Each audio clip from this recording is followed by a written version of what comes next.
बिस्मिल्लाहिर्रहमानिर्रहीम। अस्सलाम वालेकुम students, my name is Mohammad Usman Salim. I am from UGI chemistry department. Students, आज का हमारा टॉपिक क्या है?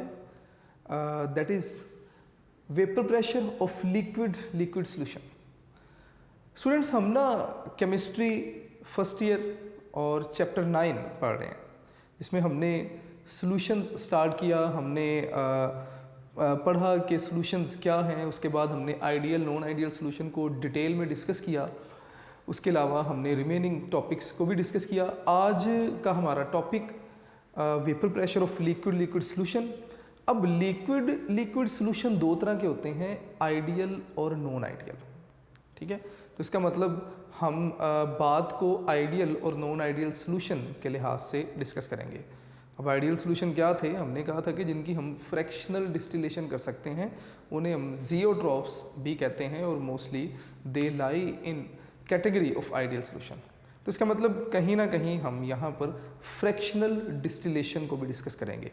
तो एक्चुअली जो टॉपिक होगा that is fractional distillation of ideal mixtures of two liquids, यानी कि एक ऐसा मिक्सचर जो दो लिक्विड्स से मिलकर बना होगा, हमने उसकी फ्रैक्शनल डिस्टिलेशन करनी है।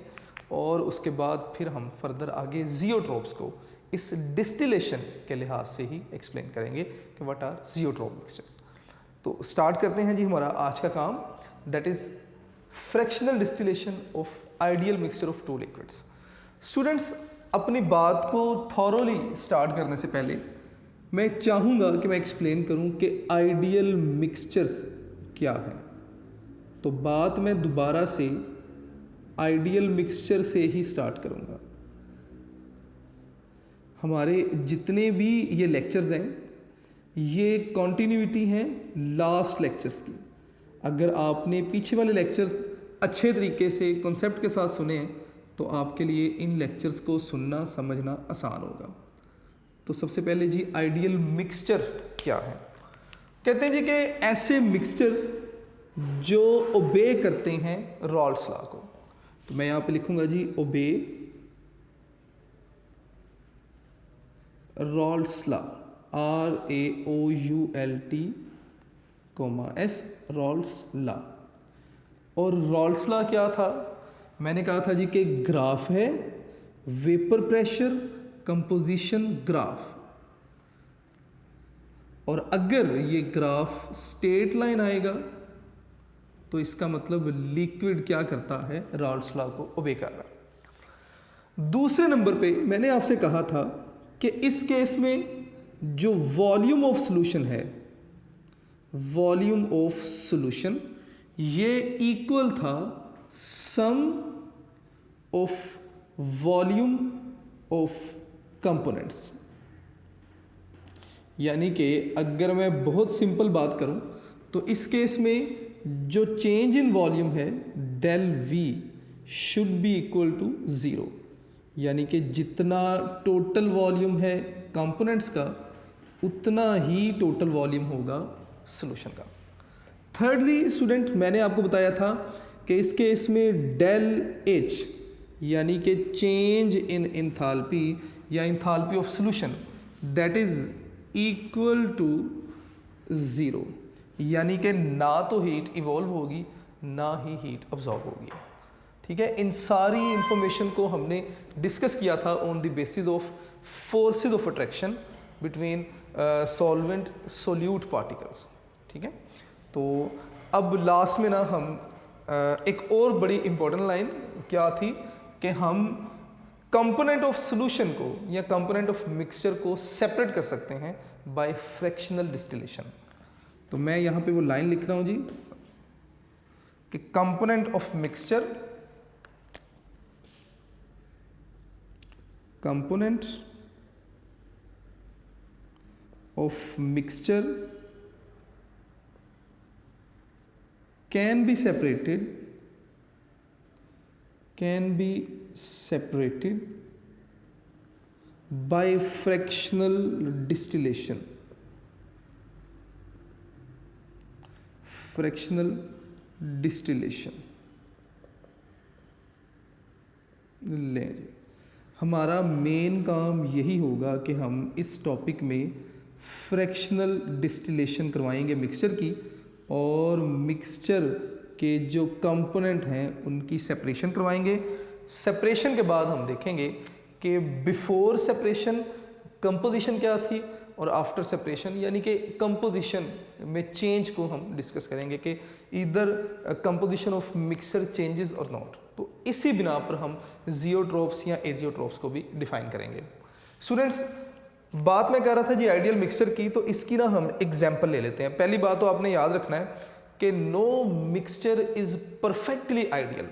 परफेक्टली आइडियल मिक्सचर कोई भी नहीं है, लेकिन कौन कौन से वो मिक्सचर हैं जो, या कौन कौन से लिक्विड्स हैं अगर वो मिलें तो आइडियल सॉल्यूशन या आइडियल मिक्सचर बनाएंगे। तो आपने याद रखना है ऐसे लिक्विड्स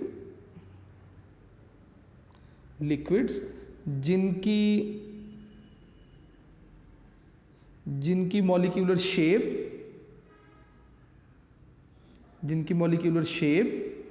जिनका साइज और पोलैरिटी, साइज से मुराद आप मैस भी कह सकते हैं, और पोलैरिटी अगर अप्रोक्सीमेटली इक्वल होंगे, मैं लिख रहा हूं जी ऑलमोस्ट इक्वल, तो ऐसे लिक्विड्स मिलकर क्या बनाएंगे, आइडियल सॉल्यूशन बनाएंगे। तो मैं लिखूंगा जी फॉर्म आइडियल सॉल्यूशन, कि ये जो लिक्विड्स हैं ये आइडियल मिक्सचर या आइडियल सॉल्यूशन बनाएंगे। इनकी ना हम एग्जाम्पल्स को यहाँ पर ही डिस्कस कर लेते हैं कि एग्जाम्पल्स क्या है। स्टूडेंट्स, एग्जाम्पल में बड़ी सिंपल बात हम करेंगे। मैंने लास्ट टाइम भी आपसे एग्जाम्पल कोड की थी यही वाली कि बेंजीन और टोलुइन। मैं बेंजीन लिख रहा हूँ एंड टोलुइन लिख लेते हैं जी, लें जी। अगर आप देखेंगे तो दोनों की शेप तकरीबन सेम है, मॉलिक्यूलर साइज भी तकरीबन सेम है, दोनों ही नॉन पोलर हैं क्योंकि इनकी पोलैरिटी भी क्या है, सेम है। ठीक है ना। तो ये आपके पास क्या होंगे, आइडियल सॉल्यूशन बनाएंगे दोनों लिक्विड्स मिलके। इसी तरह अगर आप एग्जाम्पल में फर्दर आगे बताना चाहें तो आप बता दें क्लोरोबेंजीन है, ठीक है, मैं यहाँ पे लिख रहा हूँ जी CHCl या बेंजीन, क्लोरोबेंजीन एंड ब्रोमोबेंजीन। लें जी, मैंने यहाँ पे ब्रोमोबेंजीन लिख दिया। इसी तरह अगर आप बताना चाहते हैं तो hexane and heptane, these all are example of ideal mixtures। अगर आप इनके मॉलिक्यूलर साइज देखेंगे तकरीबन सेम है, अगर आप इनकी शेप देखेंगे तकरीबन सेम है, अगर आप इनकी पोलैरिटीज़ देखेंगे तकरीबन सेम है, तो जब आप इन्हें मिलाएंगे तो इनके मिलने से आइडियल मिक्सचर्स बनेंगे। अब आइडियल मिक्सचर्स के बाद हम अपनी डिस्कशन को आगे लेकर चलते हैं, दैट इज़ फ्रैक्शनल डिस्टिलेशन। मैंने कहा जी कि आइडियल मिक्सचर को आप फ्रैक्शनल डिस्टिलेशन से सेपरेट कर सकते हैं इसके कंपोनेंट्स को। अब ये फ्रैक्शनल डिस्टिलेशन क्या है? फर्स्ट ईयर में ना आप 3 से 4 तरह की डिस्टिलेशन पढ़ते हैं, जिसमें चैप्टर 4 में आप वैक्यूम डिस्टिलेशन पढ़ते हैं कि प्रेशर कम कर दिया और हमने क्या किया, लो बॉइलिंग पॉइंट पे बॉयल कर लिया। जैसे आप एग्जांपल पढ़ेंगे भी चैप्टर 4 में, बल्कि आपने पढ़ ली हुई है। इसी तरह हम पढ़ते हैं जी डिस्ट्रक्टिव डिस्टिलेशन, जो मोस्टली आप सेकेंड ईयर में जाके 7th चैप्टर में इसके बारे में भी डिटेल में पढ़ेंगे। इसी तरह आपके पास ये फ्रैक्शनल डिस्टिलेशन है, ठीक है। तो हम यहाँ पर फ्रैक्शनल डिस्टिलेशन को जो है वो डिस्कस करेंगे। तो मैं सबसे पहले ना डिफाइन कर दूंगा कि what is fractional distillation. Students, ये तो खैर आप डेफिनेशन जूनियर क्लासेस में भी पढ़ के आए हैं, लेकिन चलें इसको दोबारा से हम डिस्कस कर लेते हैं। फ्रैक्शनल डिस्टिलेशन क्या है? हमने बताना है कि फ्रैक्शनल डिस्टिलेशन एक प्रोसेस जिसकी मदद से हम क्या करते हैं, किसी मिक्सचर के कंपोनेंट्स को सेपरेट करते हैं on the basis of their boiling point. तो मैं यहाँ पे लिखूंगा process, a process a process by which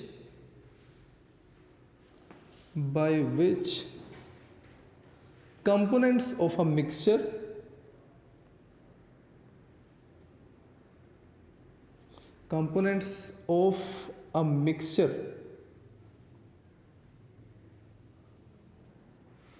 are separated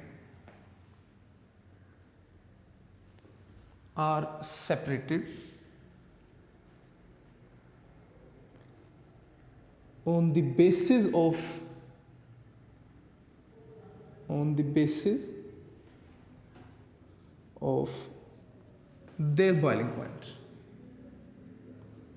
their boiling point called fractional distillation। Students, मैंने लिखा कि प्रोसेस है जिसमें आप क्या करते हैं, कंपोनेंट्स को सेपरेट करते हैं। किसके कंपोनेंट्स को? मिक्सचर के कंपोनेंट को। और यहाँ पर हमारे पास लिक्विड्स से मिलने वाला मिक्सचर है और हम लिक्विड्स को सेपरेट करेंगे जो कि मिक्सचर में मौजूद हैं। किस बुनियाद पर सेपरेट करेंगे? On the basis of their boiling point. अगर दो लिक्विड हैं, दोनों के बॉइलिंग पॉइंट में डिफरेंस है, even less than 20 degree centigrade difference है, तो आप बड़ा इजीली फ्रैक्शनल डिस्टिलेशन से दोनों लिक्विड्स को सेपरेट कर सकते हैं। किस तरह? आइए हम इसकी एग्जांपल देखते हैं। लेट्स सपोज हमारे पास ना दो लिक्विड्स हैं, एक लिक्विड ए है और इसी तरह से एक लिक्विड बी है। ले, मैं यहाँ पे लिख रहा हूँ कि फ़र्ज़ करें कि ये मेरे पास ना एक लिक्विड बी है और इसी तरह ये एक लिक्विड ए है। ले जी, मैंने ना इसे लिक्विड ए का नाम दे दिया और इसे मैं लिक्विड बी का नाम दे देता हूँ जी, ये लिक्विड बी है। स्टूडेंट्स, अज्यूम करें कि ये जो लिक्विड ए है ये हाई वोलेटाइल है, तो मैं यहाँ पे लिख देता हूँ कि हाई वोलेटाइल। और ये रिलेशन मैं पहले भी बता चुका हूँ आपको कि अगर हाई वोलेटाइल है तो वेपर प्रेशर फिर क्या होगा? ज़्यादा होगा, क्योंकि ज़्यादा वेपर्स बनेंगे तो वेपर प्रेशर भी क्या होगा? ज़्यादा। तो मैं यहाँ पे लिख रहा हूँ कि हाई वेपर प्रेशर, और जिसके वेपर्स जल्दी बन रहे हैं इसका मतलब उसको बॉयल करने की इतनी ज़्यादा ज़रूरत नहीं है, वो जल्दी वेपर्स में कन्वर्ट हो रहा है, तो इसका मतलब ये लो बॉइलिंग होगा, लो बॉइलिंग लिक्विड है। दूसरी तरफ आ जाएं, बी की तरफ आ जाते हैं। अगर मैं कहता हूँ जी कि बी जो है ये लेस वोलेटाइल है, तो इसका मतलब ये हुआ कि इसके वेपर्स भी कम बनेंगे, तो वेपर प्रेशर भी क्या होगा? कम होगा, लेस वेपर प्रेशर। और इसके वेपर ज़्यादा बनाने के लिए हमें ज़्यादा हीट देनी पड़ेगी, तो हाई बॉइलिंग लिक्विड होगा जी ये। ठीक है, फ़र्ज़ करें हमने ए और बी दोनों को मिलाया और एक मिक्सचर बना लिया। अब ये जो मिक्सचर बनेगा, अज्यूम करेंगे कि ये एक आइडियल मिक्सचर है। आइडियल मिक्सचर होगा तो ये सारी प्रॉपर्टीज इसमें मौजूद होंगी। तो ले स्टूडेंट्स, हमने क्या किया? हमने ए और बी को मिलाया और एक मिक्सचर बना लिया। ठीक है, मैं यहाँ पे डायग्राम को थोड़ा सा बेहतर कर देता हूँ। लें जी, हम ए और बी को मिलाते हैं और एक मिक्सचर बना लेते हैं। तो ये ए प्लस बी को मैंने मिला दिया और एक ना मिक्सचर बना दिया। अब स्टूडेंट्स, मिक्सचर बना दिया तो एक बात आपने याद रखनी है, दोनों ही लिक्विड्स हैं, बोथ लिक्विड्स आर वोलेटाइल। तो इसका मतलब कि जब ये मिक्सचर बनेगा तो दोनों लिक्विड्स के वेपर्स इस मिक्सचर की सरफेस पर मौजूद होंगे। फ़र्ज़ करें कि ये आपके पास मिक्सचर बन गया। अब क्या होगा? इस लिक्विड या इस मिक्सचर की सरफेस पे दोनों लिक्विड्स के वेपर्स जो हैं वो मौजूद होंगे। मैंने आपसे कहा कि liquid A is high volatile, तो इसका मतलब ए के वेपर जो हैं वो ज़्यादा होंगे। तो मैं ना यहाँ पे ब्लू से ए शो कर देता हूँ और ए के मैं ज़्यादा वेपर शो करूँगा यानी कि ए के वेपर्स ज़्यादा बन रहे हैं, तो इसका मतलब ए का वेपर प्रेशर क्या है, ज़्यादा है, ये लो वोलेटाइल बॉइलिंग लिक्विड है। तो इसको मैं शो कर दूंगा जी, ये क्या है, मैं लिखूंगा कि दैट इज़ पी, और किसके लिए, ए के लिए। और अगर मैं पी नोट लिखता तो ये होना था प्रेशर इन प्योर स्टेट, जो कि मैं यहाँ पे लिख देता हूँ कि P naught A, pressure of vapours in pure state, और इसको हम लिख देते हैं जी यहाँ पे पी नोट बी, जो कि वेपर्स का प्रेशर होगा सॉल्वेंट बी का इन प्योर स्टेट। और यहाँ पर मैं इसे इस तरह लिखूंगा कि पी बी, और मैं ये बातें बता चुका हूँ कि ये बी लिक्विड का प्रेशर होगा इन सॉल्यूशन स्टेट। अब हमने करना क्या है, सॉल्यूशन बना लिया, अब ना हमने डिफरेंट कंपोजिशन के सॉल्यूशन बना लेने हैं, और उन सॉल्यूशंस के अगेंस्ट हम क्या करेंगे, हम टेम्परेचर कंपोजिशन ग्राफ बनाएंगे। स्टूडेंट्स, टेम्परेचर कंपोजिशन ग्राफ हमने इससे पहले वेपर प्रेशर कंपोजिशन ग्राफ पढ़ा था, जिसमें वाई एक्सिस पर वेपर प्रेशर था और एक्स एक्सिस पर कंपोजिशन थी, and that composition was in mole percent. एक हमने पढ़ा था मोल फ्रैक्शन। अगर आप ए के मोल फ्रैक्शन देखते हैं तो ए के नंबर ऑफ मोल को टोटल मोल से डिवाइड करेंगे, ए के मोल फ्रैक्शन, और अगर मोल फ्रैक्शन ऑफ ए को 100 से मल्टीप्लाई करेंगे तो ए के मोल परसेंट आ जाने थे। तो ये मोल परसेंट यानी कि कंपोजिशन हमने एक्स एक्सिस पर ली थी। अब यहाँ पर ना हम क्या करेंगे, हम टेम्परेचर और कंपोजिशन ग्राफ बनाएंगे। तो स्टूडेंट्स, टेम्परेचर कंपोजिशन ग्राफ हम किस तरह बनाएंगे, दोबारा से हम एक ग्राफ यहाँ पे डिज़ाइन करेंगे। मैं यहाँ पे ना हेडिंग लिख रहा हूँ जी, temperature composition graph, temperature composition graph.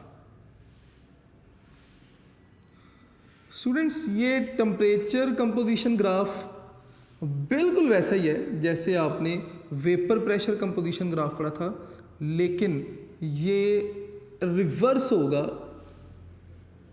किसके, वेपर कंपोजिशन ग्राफ के। वेपर कंपोजिशन ग्राफ अगर इस तरह है ना, ये वेपर कंपोजिशन ग्राफ है, वेपर प्रेशर और कंपोजिशन मोल परसेंट में। तो अगर आप टेम्परेचर कंपोजिशन ग्राफ बनाएंगे ना, तो टेम्परेचर कंपोजिशन ग्राफ भी बिल्कुल ऐसे ही होगा, लेकिन जो ग्राफ लाइन होगी वो उल्टी या इन्वर्स आ रही होगी as compare to vapour composition graph. यहाँ पे आप टेम्परेचर ले लेते हैं, यहाँ पे दोबारा से मोल परसेंट।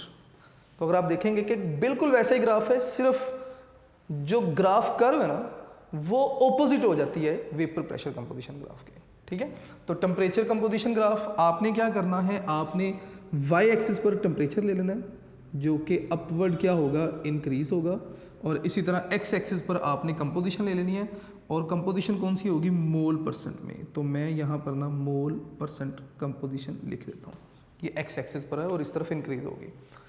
स्टूडेंट्स, सबसे पहले ना आप क्या करेंगे, आप लिक्विड बी लें, और बी आप लेंगे जी क्या जी, 100%, यानी कि उसकी जो मोल परसेंट होगी दैट विल बी 100%। ठीक है, इस पॉइंट पर जैसे जैसे आप आगे जाएंगे 100 से या 0 से 10, 20, 30, 40, 50, 60, 70, 80, 90, लेट्स सपोज 100 वापस। अब वो कहते हैं जी कि बी यहाँ पे क्या है 100%। जैसे जैसे आप इस तरफ जाएंगे 90, 80, 70, उसके बाद 60, 50, 40, 30, 20, 10, और यहाँ पे बी क्या हो जाएगा 0.0। इसी तरह आप ए ले लें, जहाँ पे बी 100 है वहाँ पे आप ए को 0 रखेंगे। तो मैं यहाँ पे ना ए लिख रहा हूँ, चलिए मैं ए को यहाँ पे 100 कर देता हूँ, ए इक्वल टू 100%। तो अगर ए 100% है तो जैसे जैसे इस तरफ आएंगे यहाँ पे 90%, यहाँ पे 80%।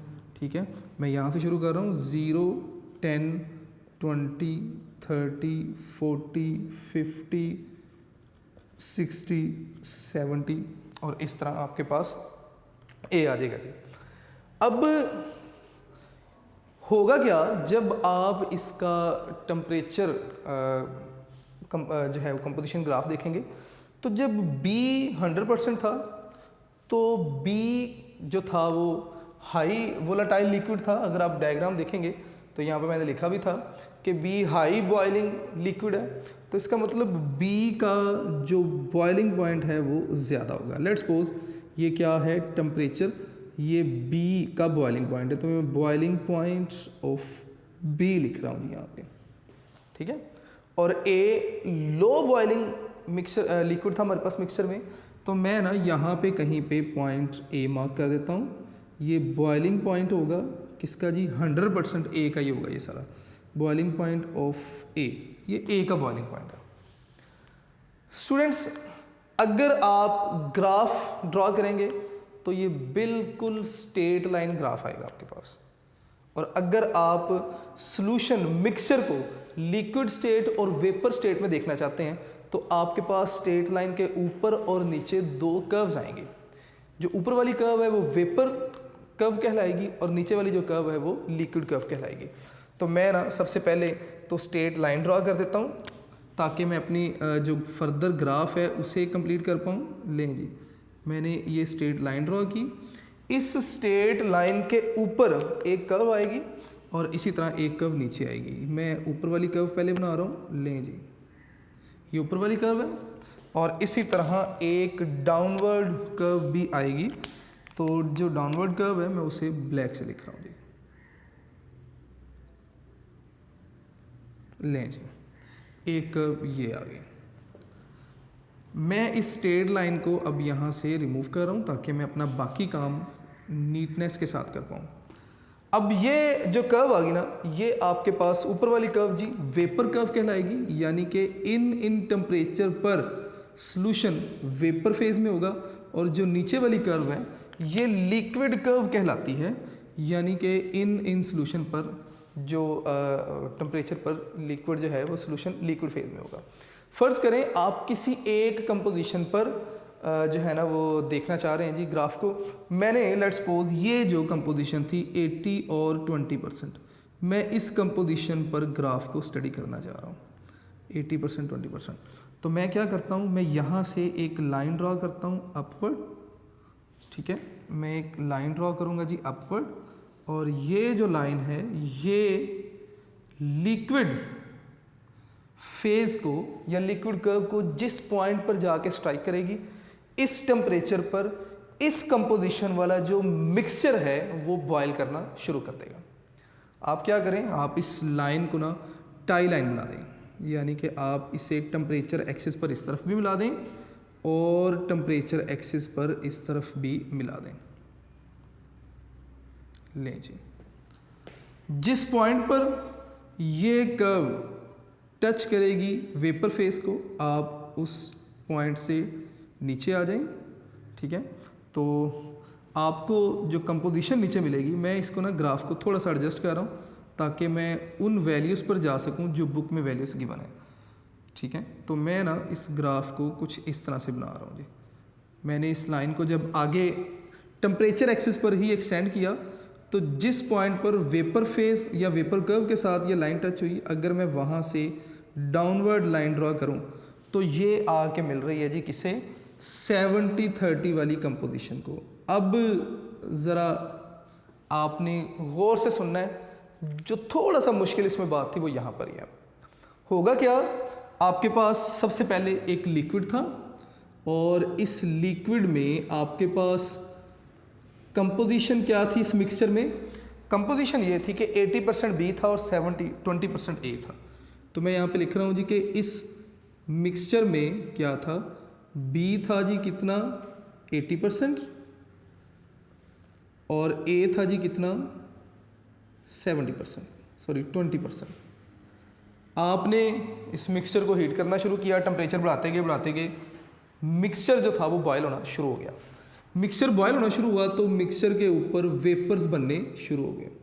लें जी, ये जो वेपर्स बनने शुरू हो गए, आपने इन तमाम वेपर्स को कंडेंस किया और कंडेंस करने के बाद आपने एक दूसरे बर्तन में इन वेपर्स को इकट्ठा कर लिया कंडेंस करने के बाद। अब ये आपके पास दोबारा से एक नया लिक्विड या एक मिक्सचर बन गया। अब इस मिक्सचर में B कितना होगा, A कितना होगा, गौर कीजिएगा कि जब इस लाइन को मैंने एक्सटेंड किया और जिस पॉइंट पर आकर स्ट्राइक की, मैंने इस पॉइंट पर देखा तो 30 70, यानी कि B इसमें कितना है, B is now 30% and A is now 70%। ऐसा क्यों हुआ स्टूडेंट्स? अगर आप गौर करेंगे तो A हाई वोलाटाइल था, जब आपने इसे बॉयल किया तो A के वेपर्स ज़्यादा बने और B के वेपर कंपैरेटिवली कम बने। तो आपने क्या किया, इन वेपर्स को कंडेंस किया। अब A के वेपर ज़्यादा थे, B के कम थे, इसका मतलब A की कंपोजिशन यहाँ पे बढ़ गई 70% और B यहाँ पे कितना रह गया, 30%। तो ये जो लाइन है ना, मुझे बता रही है कि सबसे पहले आपने मिक्सचर को बॉयल किया इतनी कंपोजिशन वाले को, जहाँ पर उसने लिक्विड कर्व को जो था वो कट किया, उस पॉइंट को आप H का नाम दे दीजिए। लें जी, मैंने इस पॉइंट को H का नाम दे दिया। अब ये जो H था ये टाई लाइन है, मैंने इसे टेम्परेचर एक्सिस पर एक्सटेंड कर दिया।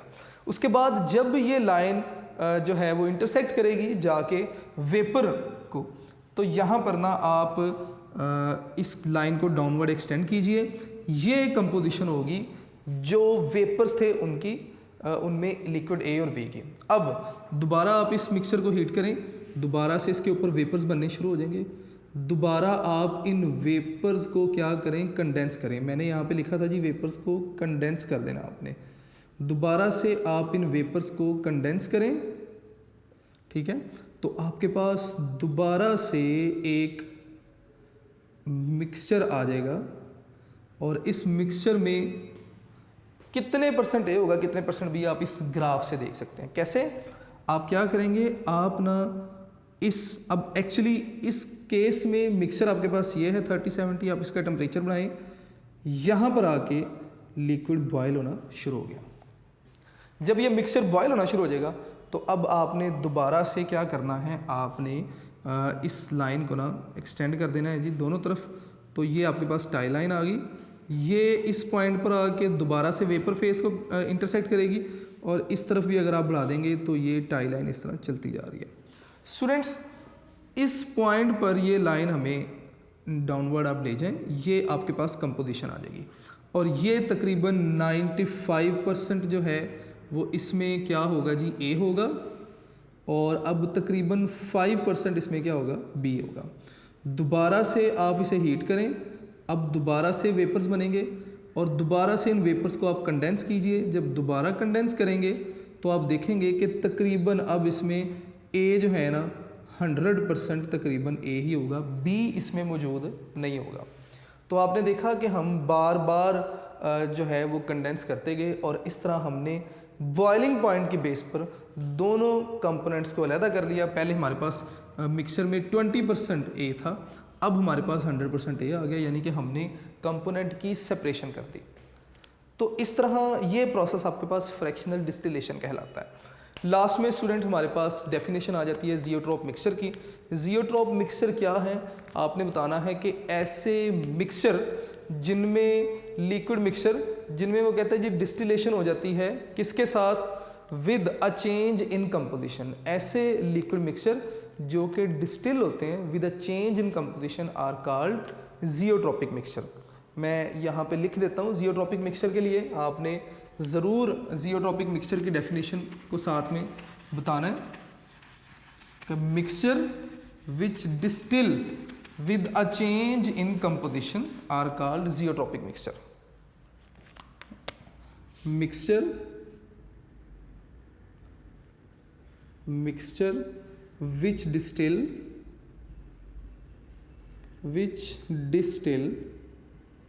with a change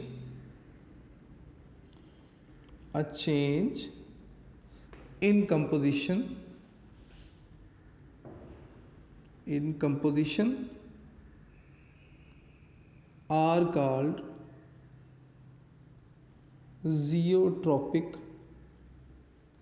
mixture। ले जी, ये जियोट्रॉपिक मिक्सचर की डेफिनेशन बनती है, ठीक है। आपने ज़रा अपने मिक्सचर को देखेंगे आप लोग, आपने देखा कि मिक्सचर A और B था, मिक्सचर था जिसमें दो कंपोनेंट थे A और कंपोनेंट B। आपने मिक्सचर को हीट किया, ए और बी की सेपरेशन हुई और हर बार जो मिक्सचर में कंपोजिशन थी वो चेंज होती गई, 80-20, 30-70, 95-5, 100%। तो आपने देखा कि हर बार कंपोजिशन चेंज हो रही है, तो इसका मतलब ये जो मिक्सचर है ना, ये जियोट्रॉपिक मिक्सचर कहलाएगा। मेरी बात बेटा याद रखनी है आप लोगों ने कि कोई भी मिक्सचर परफेक्टली आइडियल नहीं होता, और ये आइडियल जियोट्रॉपिक मिक्सचर था। स्टूडेंट्स ये एक ना समझाने के लिहाज से, स्टूडेंट पॉइंट ऑफ व्यू से ये समझा जाता है कि फर्स्ट ईयर केमिस्ट्री में दो टॉपिक सबसे मुश्किल हैं, जिसमें वो एक आपके पास वैन डर वाल इक्वेशन आ जाती है, दूसरा ये टॉपिक। तो मैंने कोशिश की कि बेहतर तरीके से हम इसको सीख सकें। तो आप लोगों ने इसको खुद से एक बार ज़रूर लिखना है, अपने लेक्चर नोट्स ज़रूर बनाने हैं। इंशाल्लाह नेक्स्ट लेक्चर में हम नेक्स्ट टॉपिक डिस्कस करेंगे। अस्सलाम वालेकुम।